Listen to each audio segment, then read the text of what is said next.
Now we finally have all the tools for describing the perceptron algorithm. We start with a random equation which will determine some line and two regions, the positive and the negative region. Now we'll move this line around to get a better and better fit. So we ask all the points how they're doing. The 4 correctly classified points say I'm good, and the 2 incorrectly classified points say come closer.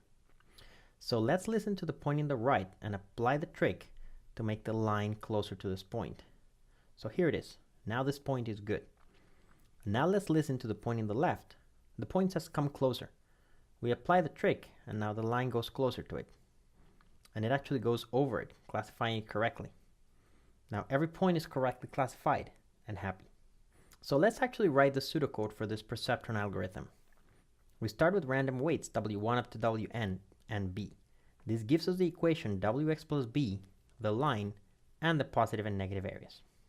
Now for every misclassified point with coordinates x1 up to xn, we do the following.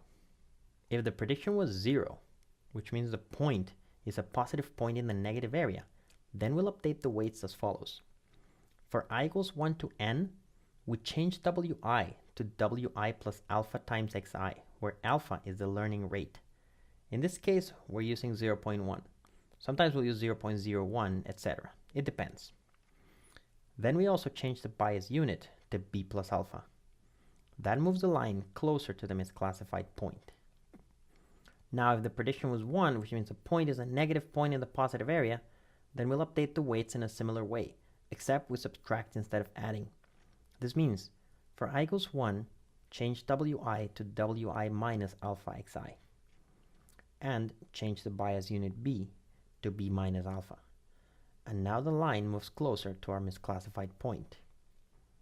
And now we just repeat this step until we get no errors, or until we have a number of errors that is small.